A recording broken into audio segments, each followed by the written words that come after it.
Welcome, time traveler. You've stepped into a world where gods bled and truth was carved into stone. Tonight, we journey beyond myth into the messy, brutal, awe-striking lives of the Greek gods. These weren't gentle deities floating. Above the clouds, they were vengeful, lustful, and terrifyingly human. You'll walk beside Zeus as he strikes down his enemies, feel Persephone's silence in the underworld, and witness a poet driven mad by whispers from the muses. So lie back, close your eyes if you like, and prepare to drift into an older, stranger world where even the gods feared fate. You wake to the sharp smell of burned goat fat and spiced wine. Ash drifts through the air like snow, settling on the cracked floor tiles of the sanctuary. You're 6 years old. No one told you who your father is. The village priest only shakes his head and whispers that your birth was unnatural, that the gods were watching. And judging, they say Apollo cursed your mother in her 9th month, that she gave birth to you in silence, blood soaking the altar stone she collapsed upon. They buried her behind the temple wall, where the sun never shines. Since then, people avoid your eyes. You're fed, clothed, and trained by temple servants, but never embraced. It's like living under a glass dome of suspicion in ancient Greece. Being seen as God-touched isn't a blessing, it's a verdict, a reason for exile. Or worse, for sacrifice. You're taught early that the gods are not kind, they are not moral. They are powerful, unpredictable forces that bend the rules of nature and fate, and if they mark you for life. One day, you're taken to a shrine outside the city. The priest cuts open a goat's belly and reads the future in steaming entrails. He declares that your path is full of fire and shadow, that you'll serve the gods or die by them. The others nod solemnly, as if this is expected, normal. You begin to notice things. Children your age are named after gods. Demetrios, Artemisia, Heracles, their names are protection, prayers, but you were never named after a god, perhaps because no god wanted you. Or maybe one already claimed you. At night, you lie awake in the cold stone dormitory, staring at the frescoes on the ceiling. Winged figures, bleeding animals, lightning, bolts, serpents coiling around mortals' legs. None of them look happy, even the gods look bored, or angry, or hungry. You wonder who made these stories.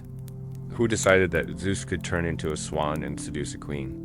That Hades could kidnap a young girl and call it marriage? Why didn't no one question it? But no one questions the gods in this world. They build temples to them, they slaughter animals. For them, they carry their names as shields and curses. To be born among them is not to live in faith, it is to live in fear. The next morning, you're assigned to clean the altar after a bloodletting. The stone is slick, the scent is iron sweet. You try not to gag, this is worship, they say, but you wonder, what kind of gods need this much blood? Zeus, the king who couldn't stop. The first time you hear the name Zeus, it's not in prayer, it's in warning. You're 10, sweeping the steps of a temple, when a priest slaps a young acolyte for spilling wine. Careful, he hisses. Zeus watches, and he remembers. You look up at the statue towering over the courtyard.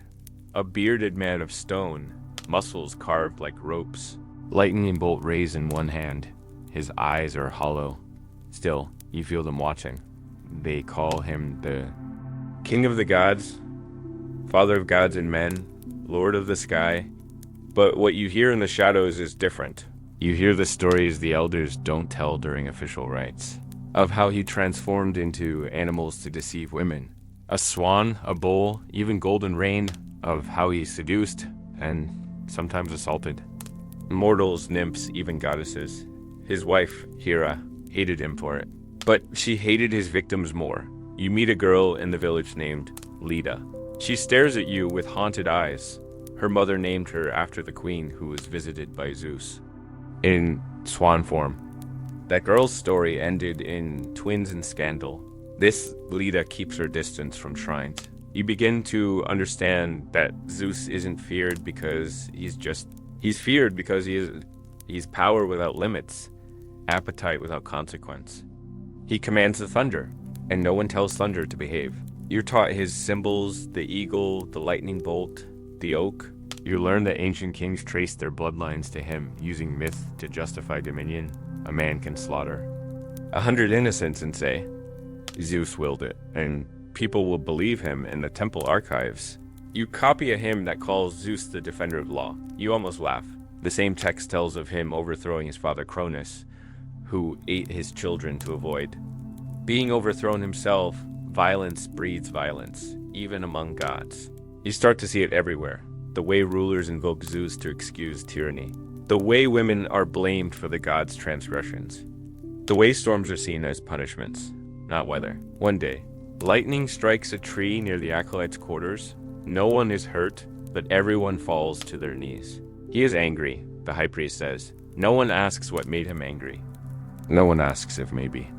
It was nothing, because Zeus never needed a reason, and as you kneel in the mud with the others, you realize something that chills you more than the rain. What if power itself was their god? Poseidon's wrath and the drowned cities. You were 5 when your uncle drowned. His boat shattered on the rocks after a storm surged from nowhere. They said Poseidon did it. He didn't pray hard enough. They whispered, or worse, he forgot the salt offering. Now you're 15, apprenticing under a coastal priest who serves Poseidon, Earthshaker, Lord of horses, bringer of storms, but no one here worships him with joy. They fear him. They feed him. You prepare the fish sacrifices with trembling hands, 3 gutted bass, 1 eel. The priest murmurs prayers in a dialect older than the city itself. No laughter, no songs, only bargains. The sea, they say, takes what it wants unless you give first. The stories are everywhere. Helic, once a proud city, sank in a single night. Fishermen claim they can still see its ruins below the waves when the sun is low. Others speak of Atlantis, a land swallowed. For pride, Poseidon's punishment, they say. For forgetting who made the sea rise and fall, you hear of sailors lost for mocking his name, of earthquakes that tore cities apart after rents. You even hear that Poseidon once tried to assault Athena right inside her temple. She refused him, and later became his bitter rival. One morning, a storm shatters a merchant ship in full view of the harbor. Its mast snaps like a reed, and bodies float in the surf for days. The villagers say Poseidon was insulted. The ship carried no votive icon. No priest on board. The ocean demanded compensation. They bury their dead without names. No one cries. Your master tells you Poseidon is older than the gods of Olympus. Primordial power, more beast than man. He created horses, they say, with a stomp of his trident. He shook the earth with rage long before cities had walls. He is not a god of balance. He is a god of hunger, sometimes alone on the cliffs. You stare into the gray sea and wonder if it remembers your uncle's name. Or the priest says Poseidon's temple must always face the east, toward the rising tide. That's where danger comes from. Not from below, but from beyond. From the horizon, the place where the gods' moods are born, one day, you spot a column of water rising from the sea. A waterspout. The priest drops to his knees instantly. You follow, not because you believe, but because no one stands while. The god moves, the wind hisses in your ears like a whisper. How many cities are beneath the sea? Forgotten because Poseidon willed it so. The virgin Huntress and her savage oaths, standing at the edge of a moonlit forest. The air is colder here, thinner. Every step into the grove feels like a trespass. Silver leaves shift without wind, and somewhere beyond the trees, a bowstring sings. You are not alone. Artemis is near. Not the gentle goddess of starlight the poets pretend she is. No, you've heard the real stories, whispered by firelight. Never spoken aloud in temples, she is wild, unbound, and deathless. Virgin by vow, predator by design, protector of the innocent, destroyer of the foolish. You remember the warnings? Do not spy on her bathing, do not speak her name with lust. Do not trespass into her sacred woods unless you're prepared to be judged or killed. The first time someone broke that vow, it was Actaeon. You see it now, through Artemis's eyes, a young man, hunter like herself, stumbles into her sacred spring. She is naked and divine, surrounded by her nymphs. But his gaze lingers too long. He doesn't run, he stares. And so she raises her hand. She does not scream, she does not flee. She transforms him into a stag. His arms twist into hooves, his skin bristles into fur, and when he stumbles back into the forest, his own hunting dogs do not recognize their master. They devour him, you. Breathe deeply. The air smells of pine, damp stone, and something ancient. This is not cruelty. Artemis does not kill for pleasure, but her rage is holy, her boundaries are unbreakable. She demands purity, but not just sexual purity. Purity of purpose, of loyalty, of intent. She guards young girls in childbirth. She avenges nymphs violated by other gods. She moves through the wild like smoke. Sometimes seen, often not. Her arrows strike without warning. And when she is angered, cities starve, animals vanish, and rivers run dry. You think of Iphigenia, the innocent girl sacrificed to calm Artemis's wrath during the Trojan War. A king dared to kill one of Artemis's sacred stags. For that, the winds died.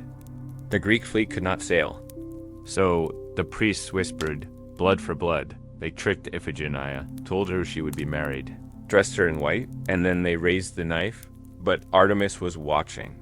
Some say she took pity. Replaced the girl with a deer at the last moment, and whisked her away to be a priestess in the north. Others say the sacrifice was real, that Artemis only allows mercy when it serves her justice. You step deeper into the grove. The forest folds around you, a cold breath brushes your neck. Dew. You hear it? The soft pad of feet on moss? The stretch of bowstring? You may have come seeking the goddess of the hunt, but she was already hunting you, and once Artemis sets her eyes on something, she never misses, but what would drive such a goddess to make those vows in the first place? And what price must her followers pay to uphold them? Shall we step deeper into her myths, or try to escape them? Hades and the terrifying bureaucracy of death. The first time you hear the name Hades, it's whispered, not like a curse, but like a contract. You're older now, acolyte no longer. You're assigned to funerary rites. Your task? To clean the stone, slabs where bodies are laid out before burial. You learn quickly. Death in ancient Greece isn't just an event, it's a process, a system, a terrifying, meticulous system run by a god who never leaves his post. Hades doesn't visit the living, he doesn't seduce nymphs or send plagues. He waits, and when your time comes, he does not forget. They say the moment you die, a coin must be placed in your mouth. Payment for Charon, the ferryman. No coin. No crossing. Your shade wanders the riverbank for eternity, hungry, cold, forgotten. Once you cross the Styx, the real journey begins. There are 3 judges, Minos, Rhadamanthys, and Aeacus. Each was once a mortal king, now eternal arbiters. They weigh your deeds, your oaths, your loyalty to the gods. There's no appeal, no defense, only judgment. You learn about the field of Asphodel, a gray, endless plain where average souls drift forever. Neither punished nor rewarded if you were heroic. Maybe you'd reach the Elysian fields, a paradise, but those stories are rare. Most people end up in the shadows. Endless bureaucracy, paperwork for the soul. Hades isn't evil. That would require passion. He is order, and that's far more terrifying. You study the ancient funerary texts. The Orphic hymns speak of secret rituals. Whispered passwords the dead must say to pass unharmed. Tell Persephone you were initiated, one says. Tell the guards you drank from the pool of memory, not the pool of forgetting. One wrong phrase and you're reborn, not as a hero, but as a slave, a beast, or worse. You start to wonder how many souls are trapped in endless loops, forgotten, even by their own descendants, unlike Zeus or Poseidon. Hades never took part in Olympus' petty feuds. He rules the one kingdom no other god can touch, and he never lets anything go. In the temple catacombs, you feel something watching. Not malevolence, just silence, authority, finality, and every time you light the incense and say his name, you do so carefully, not because you fear punishment, but because one day you'll meet him, and no one escapes Hades' paperwork. The girl who became a season, you kneel beside a weeping woman during the Thesmophoria, a secret festival for women only. You're not supposed to be there, but You listen through a crack in the wall. They sing for Persephone, then they scream Persephone. The girl who vanished. The myth says she was picking flowers when the earth split open, and Hades rose from the underworld. He took her. No warning, no mercy. Her mother, Demeter, searched the world, torch in hand, refusing to eat. Refusing to let the crops grow. The people suffered, animals starved, fields went barren, winter was born. Eventually, Zeus intervened, not because he cared, but because famine weakens power. A deal was struck. Persephone could return, but she had eaten 6 pomegranate seeds in the underworld. Food binds you to that realm, so now she spends half the year above and half below. That's the story they teach, but the women in the festival don't speak of Persephone as a victim. They speak of her as a goddess, as someone who changed, who saw death and became more powerful for it. They don't pray for her return. They beg her to take their pain with her when she leaves. You learn that the Eleusinian mysteries, the secret rites of Demeter and Persephone, promised something radical. Life after death. Not rebirth, not wandering, but peace. A future, if you were initiated. You ask your mentor about the rites. He says nothing. He only draws a symbol in the dust. A torch split into one half burning, the other cold. In the market, you see statues of Persephone, one side crowned with wheat, the other with thorns. Life and death in a single figure. You realize the Greeks didn't fear death as much as they feared being forgotten. Persephone isn't just a goddess. She's a boundary, a passage, a season, and when the wind grows cold and the leaves turn gray, people still look to the ground and whisper her name because she didn't return from death unchanged, and neither will you. Hephaestus, the god they laughed at. The forge is loud, glowing, and full of smoke. You wipe your forehead as molten bronze pours into a cast. The master smith tells you not to blink. It's the moment of creation and danger. Hephaestus was. The only Olympian god who worked, not ruled, not schemed, worked. They say he was born deformed, club-footed, twisted. Hera, his mother, threw him off Olympus. He fell for a full day before crashing into the sea. Nymphs raised him in a cave where he learned to shape fire. Bronze and fury. Eventually he returned, not with vengeance but with gifts. He forged thrones for the gods, weapons for heroes, chains for titans, and no one ever laughed again. At least not to his face, but behind his back, it was different. He married Aphrodite, goddess of beauty, but she cheated with Ares. Hephaestus built a trap to catch them in the act, a net of invisible chains. He displayed them to the gods like a bad joke. They laughed. Even then, they laughed. You realize something? The gods never forgave weakness. They tolerated usefulness. Nothing more. You study the tools of the forge. Tongs, bellows, hammers, all sacred to him, all symbols of pain turned to purpose. Hephaestus didn't destroy. He built. He made Achilles' armor. He made Pandora, the first woman, crafted from earth and charm. He made the cursed necklace of Harmonia, his hand-shaped legends. But his name is never spoken with reverence. The blacksmith shakes his head as he sharpens a blade. They call him a god, he mutters. But they never call him holy. You understand, Hephaestus is the reminder that even divine brilliance won't save you from cruelty, but he kept forging. And when the gods sat on their golden thrones, they did so on the work of the one they threw away. So what does that make him? Servant or king? Hera, the queen of Olympus and the patron of misery. You're told she's the goddess of marriage. You expect love stories, loyalty, warmth. Instead, you hear screams. The village women gather once a year to mourn Hera, not to worship, to mourn. They chant songs of bitterness and betrayal. Throwing flower petals into fire, they say Hera is the goddess you pray to when your husband cheats, when your child is illegitimate. When your pride is all you have left, she's the wife of Zeus, but that title is more cursed than crown. Every affair he has, every mortal girl, every nymph, Hera punishes. Not him, them. You learn the stories. Io, turned into a cow, Semele, burned alive while pregnant. Leto, forbidden to give birth on any land under the sun. The women suffer. Their children suffer. Hera watches and punishes them all, you wonder. Is this cruelty or something worse? Justice. At the temple, the priestess shows you Hera's symbols. The peacock, the pomegranate, the diadem. Beautiful. Controlled cold. A goddess made of marble and memory. One statue shows her crowned, hand on a scepter. Eyes looking away, never at Zeus. Never at the victim, always somewhere else. Detached, enduring. You realize Hera is not worshipped out of love. She's feared, appeased, like a queen in a castle full of knives. You meet a woman whose husband beat her for bearing a girl. She lights 7 candles to Hera, whispering prayers for her daughter's spine to stay straight, and her pride to remain hidden. You ask the priestess why Hera didn't leave Zeus. She laughs. You don't leave the sky. Later that night, thunder cracks overhead. You flinch? Not at Zeus, but at what Hera might do in return. Is she a villain?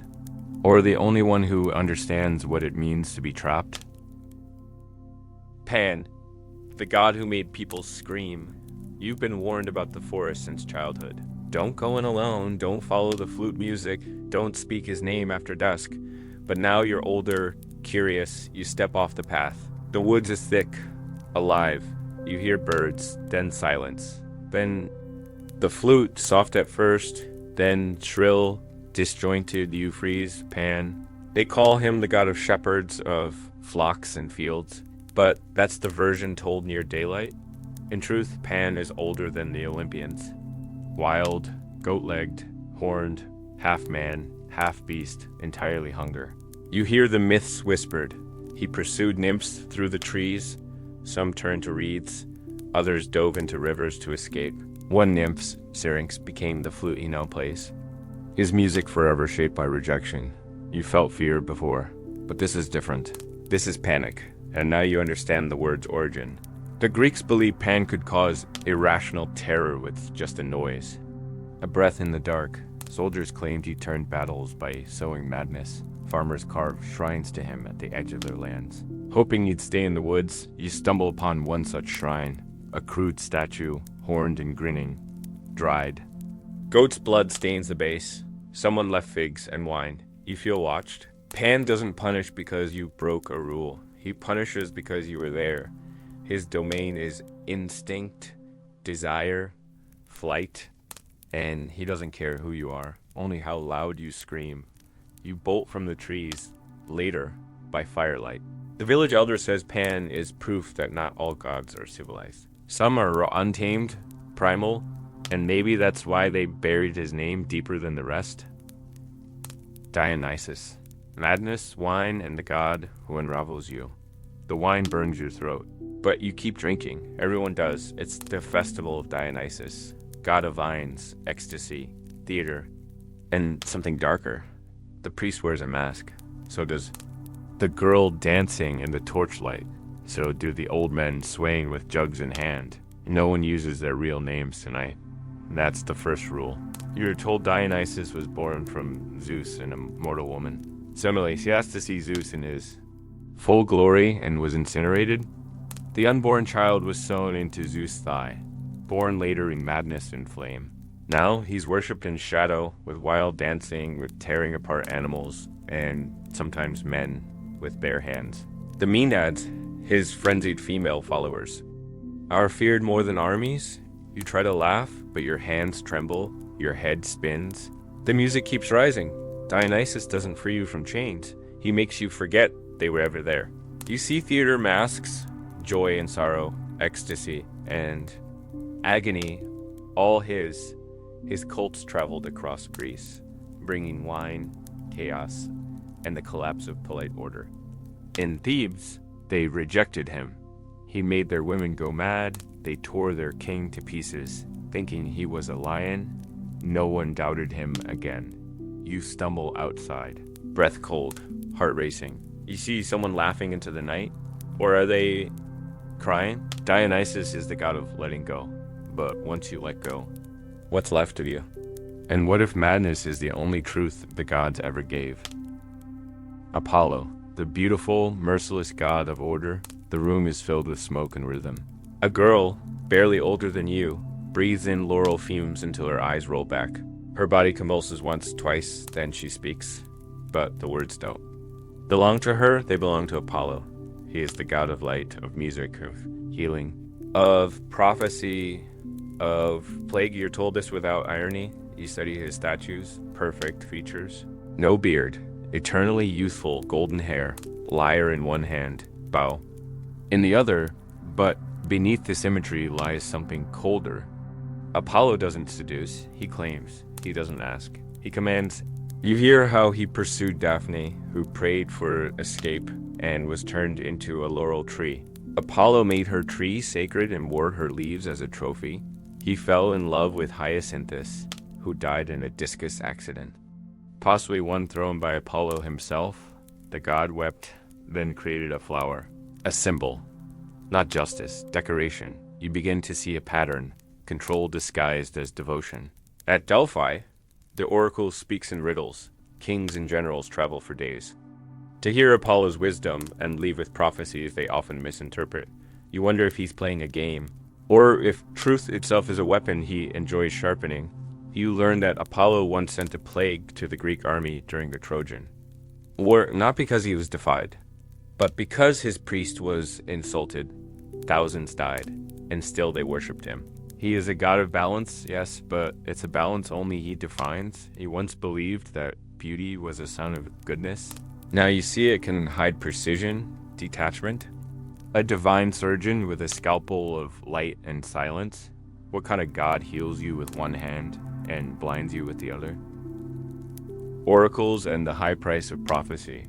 You're chosen to tend the sanctuary of Delphi. You sweep the temple floors, trim the laurel branches, refill the sacred spring. You never speak during ceremony, but you always listen. The oracle of Delphi. The Pythia sits above a crack in the earth. Vapors rise. She chews laurel, drinks holy water, and enters trance. Her words flow like lava, hot, unclear, irreversible. You learn she is not the first. Pythias have served since before memory, chosen young, trained, and cloistered. They age quickly, often going mad. Prophecy isn't a gift, it's a cost. The waiting room below the sanctuary is packed with supplicants generals. Kings, merchants, widows, each clutching offerings. Gold, spices, blood, all seeking answers, but none leave with certainty. One man asks if he should go to war. The oracle replies, a great empire will fall. He cheers and leaves. Months later, it's his own that burns. You ask your mentor why Apollo speaks in riddles. He says, because truth kills faster than lies. You start to understand. The oracle's power doesn't come from divine clarity. It comes from ambiguity. Interpretation is what destroys men. In secret, you see a Pythia break. Her body shakes. She screams names that no one recognizes. She claws at her skin. The other priests say it's divine ecstasy. You know it's something else. The gods demand obedience, but they never offer protection. The oracle sees everything. But not herself, and what use is prophecy if knowing the future doesn't change the end? Ares, the god no one loved, but everyone needed. War drums echo in the hills. You're sent to the shrine of Ares, a squat stone building outside the city walls. No flowers, no dancers, just a shield, stained red, mounted on a cracked pillar. Ares is the god of war, not strategy, not glory, just violence, unlike Athena, who governs clever warfare and tactics. Ares embodies chaos, blood, roar, charge. You hear that even the gods disliked him. Zeus called him a monster. Hera bore him out of spite. His lovers feared him, yet he was still worshipped. Why? Because he was necessary. You hear the stories. Ares fought in the Trojan War, screaming into the fray, killing indiscriminately. He was wounded by a mortal, and he howled like a child. He fled Olympus, even gods bleed. His twin sons, Phobos, Fear, and Dymas, Terror, rode beside him. They weren't metaphors. They were real. Statues show them wide-eyed, teeth bared. The Greeks believed fear itself had divine parentage. You ask your weapons instructor why anyone would honor such a god. He says, because on the battlefield, fear keeps you alive. You see men pray to Ares before duels, not for victory, but for rage, shock or numbness. To feel nothing when they drive a blade through another man's throat. You realize Ares isn't about triumph, he's about survival. Later, you attend a funeral. The fallen soldier's wife burns incense to Ares, not in thanks, in accusation. "This is your price," she whispers. You wonder why the gods made a place for such a hated figure on Olympus. And then it clicks. Because even in heaven, violence is part of the furniture. Athena, wisdom, war, and the city that bared her name. You stand in the heart of Athens. Marble columns pierce the sky on the Acropolis. A golden statue watches from above, spear in one hand, shield in the other. Athena, they say she was born. Fully grown, armored from Zeus's skull, no mother, no pain. Just divine intellect and cold reason. She is the goddess of wisdom, yes, but not the comforting kind. She embodies strategy. Law, invention, cities, language. She gave humans the olive tree. But she also taught them how to defend it. She is ordered with a blade. You hear how she once competed with Poseidon for the heart of this very city. He struck the ground and created. Assault spraying impressive but useless. She offered the olive tree, food. Oil, fuel, the people chose her. Poseidon never forgave them. But Athena doesn't comfort her allies. She equips them. You read the myths. She aided Perseus in slaying Medusa, guided Odysseus home, stood by heroes but always at arm's length. No softness, no compromise. She values reason above mercy. The Parthenon, her temple, is perfect in symmetry, every line calculated, every proportion divine, no randomness, no chaos. Your tutor whispers the darker tales, how she turned Medusa into a monster after she was violated in Athena's own temple, how she flayed the satyr Marsyas alive for challenging Apollo, how she helped create Pandora, the gift that brought suffering to mankind. You wonder if wisdom in the eyes of the gods is indistinguishable from control. You visit a courtroom in Athens, where her name is invoked before judgment. She is the mind that rules the heart, and yet, as you leave, you see a woman weeping beneath her statue. She doesn't pray for victory. She prays to be heard. And for the first time, you wonder, is wisdom still justice when it leaves no room for sorrow? Hermes, the trickster who carries the dead. He's everywhere and nowhere. You see him in temple carvings and tavern graffiti, on market signs and thieves' tattoos. Winged sandals, sly smile. Caduceus' staff, Hermes, they call him the messenger. Of the gods, the patron of travelers, merchants, liars, and thieves. You're warned to make an offering before a journey, not for protection, but to avoid being tricked. He was clever from birth on his first day alive. He stole Apollo's cattle, lied about it, then charmed his way out with a lyre he'd invented from a tortoise shell. That's Hermes, theft with a grin, chaos with elegance, but he has a darker role. He's a psychopomp, the guide of souls. When you die, it's Hermes who takes your hand, not to comfort, but to escort. You don't get to ask where, you just follow. You begin to see him not as divine, but inevitable. Every marketplace haggle, every forged seal, every boundary crossed, his fingerprints are there. You watch a trial where a merchant is accused of selling tainted oil. He swears innocence. But the judge invokes Hermes, and everyone knows guilt lives in the gaps between truth and performance. Hermes owns those gaps. In secret, the priests say he invented writing, that he taught people how to weigh silver, how to sell dreams, how to hide intentions behind beautiful words. You think about the roads he walks between gods and mortals, life and death, truth and deceit. He isn't noble, he isn't cruel. He just moves, and when your final hour comes, you wonder, what price will Hermes charge to carry your soul? And will he smile as he does it? The Titans, buried but never dead.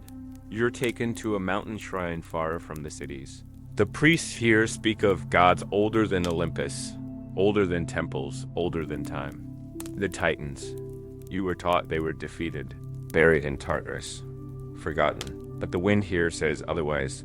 Cronus, who devoured his own children to prevent their rise. Oceanus, who surrounded the earth in endless water. Prometheus, who stole fire and was punished with eternal torment, and Gaia, the earth herself, the mother of all, who still groans. Beneath your feet, the Titans weren't evil, they were inevitable, they ruled the world before Zeus, before law. Before stories were told in polished marble halls, but they were chaotic, wild, primal. Zeus and his siblings rose against them in a cataclysmic war. The Titanomachi, they won, and like all conquerors, they rewrote the narrative. Now the Titans are cast as villains, monsters, but when you read the old hymns, the ones buried in the dirt, you hear a different tone. Reverence, fear, yes, but also awe.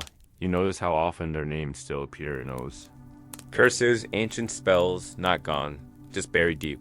The priest tells you the earth still remembers. Volcanoes, earthquakes, floods. These are the Titans shifting in their chains. The world doesn't belong to the Olympians. It is merely leased to you. Look around at the twisted roots, the cracked stones. The offerings left by villagers too old to believe in Olympus. They pray to shadows, to old names, because the Titans aren't dead. Just waiting. And when they rise again, whose story will survive? Demeter, the hunger that never ended. The harvest fails. Again, the elders gather at the village edge, scattering barley and murmuring prayers to a goddess with tired eyes. Demeter, she is the grain, the mother, the one who gives bread and balance. But when her daughter Persephone was taken to the underworld, Demeter let the world starve. You learn that famine wasn't just myth. In ancient Greece, harvests failed often, crops died, people wasted. They didn't call it nature. They called it Demeter's grief and Eleusis, her most sacred city. The mystery cults still reenact her pain every year. 3 nights of silence. Torches and hidden rites, what happens inside is never spoken of. But you see the initiates return pale, shaken, and solemn, changed. The story of Demeter is a mother's protest. She refused divine order. Refused Olympus, refused Zeus himself until a compromise was made. Half the year with her daughter, half without, and thus the seasons were born. But in truth, the seasons weren't always 4. The Greeks had only 2, growing and dying. Persephone's time above and Persephone's time below, you begin to understand Demeter isn't about wheat. She's about absence. A woman in your village loses a child. She burns offerings to Demeter, but not to beg for crops. She begs to understand how to keep breathing. You kneel with her, say nothing, because some grief isn't healed, it's inherited, and every empty field is still her voice, whispering, give her back. Artemis, the virgin huntress, and the law of the wild. The forest belongs to Artemis. You see her symbols carved into trees, a bow, a crescent moon, a running deer. Travelers tie scraps of cloth and hair to branches, asking for mercy, not protection, just indifference. She is the twin of Apollo, but where he brings light, she brings silence. She is goddess of the hunt. Of childbirth, of chastity, of sudden death, you hear the myth of Actaeon, who stumbled upon her bathing. She turned him into a stag. His own hounds tore him apart. No trial, no warning, just consequence. Her temples are simple, rural, scattered, mostly tended by women, virgins, bound not by purity, but by independence. Artemis doesn't love. She doesn't yield. She does not belong to anyone. A hunter in your village boasts of killing a sacred deer. Days later, his son is found dead. No wounds, no blood, just gone. You wonder if Artemis punishes, or if she is the punishment. She protects children, but also sends plague to women who offend her. She guards animals, but also hunts them. She delivers babies and causes miscarriages. She is contradiction wrapped in moonlight. You spend a night in the woods with a temple warden. She says Artemis isn't cruel, just untamed. She obeys older laws, pre-Olympian, pre-language, you realize. Artemis is freedom without kindness, wilderness without apology, and in a world ruled by men and gods. That kind of power is terrifying because Artemis never breaks her silence, but the world breaks around her. The forgotten gods, Nyx, Thanatos, and the shadows beneath Olympus. You light a candle, not for Olympus, but for the ones beneath it. The old scrolls whisper of gods older than the Titans. Quieter, colder, unworshipped, but never gone. Nyx, goddess of night, born from chaos itself. Even Zeus fears her. She birthed Moros, doom, Hypnos, sleep, Thanatos, death, and Nemesis, retribution. Her presence is not a person, it's a condition. You're taught that prayers to Nyx must be silent. She doesn't listen. She knows. Then there's Thanatos, death personified, not the warlike slaughter of Ares, nor the endless bureaucracy of Hades. Thanatos is stillness, the final breath. He comes quietly. Twin brother to Hypnos, you don't beg him to stay. You beg him to be kind. Statues of Thanatos are rare. Just wings and shadows. Some say he carries a sword dipped in sleep. Others say he touches your eyes. And that's it. You're gone. You discover shrines to these forgotten gods, hidden in city corners and village caves. Offerings of poppy seeds, black feathers, and broken mirrors. No names are spoken. A healer tells you he prays to Hypnos when no cure works. A widow tells you Nemesis visited her husband's killer. She saw it in the man's rotted hands. The gods you ignore don't ignore you. You begin to see Olympus not as a summit, but as a facade. Beneath its marble lies rot, shadow, consequence. Not every god wanted worship. Some just wanted silence, and some still walk at night, unseen, unnamed. So, when you pray, do you really know who's listening? Legacy. The gods are dead, but their shadows remain. You wake in the ruins of a temple. Columns shattered, statues decapitated, vines curling through once sacred stone. No incense, no chanting, just wind. But they were here once, all of them. Zeus, Athena, Dionysus, Pan, a whole world ruled by divinity. Ritual, terror, and awe. Now there are stories, names carved into tourist signs, symbols on jewelry, mascots for brands. Their temples are museums, their myths filtered through textbooks. And bedtime tales. You stand where the gods once demanded sacrifices and see only dust. But something lingers. You notice how we still build monuments to power, still mask desire in sacred language. We still fear the wild, still pray in panic, still seek meaning. In dreams, we pretend we've outgrown gods, but we've only changed their costumes. Politics becomes prophecy, fame becomes immortality. Justice still wears a blindfold. You visit a university lecture. The professor says, the gods were metaphors, they were never real. And yet, do you think of the grieving mother at Demeter's shrine? The silence in the woods that belonged to Artemis, the madness in the wine shared by Dionysus. Weren't those real? You realize, gods do not need to exist to be believed in, and belief leaves residue. Our words betray them. Pandemonium, panic, hypnosis, nemesis, muse. Language fossilized with their breath, and the fear, the one you feel when you're alone at night, when reason fails, doesn't belong to modern gods. It belongs to the ones who never needed proof.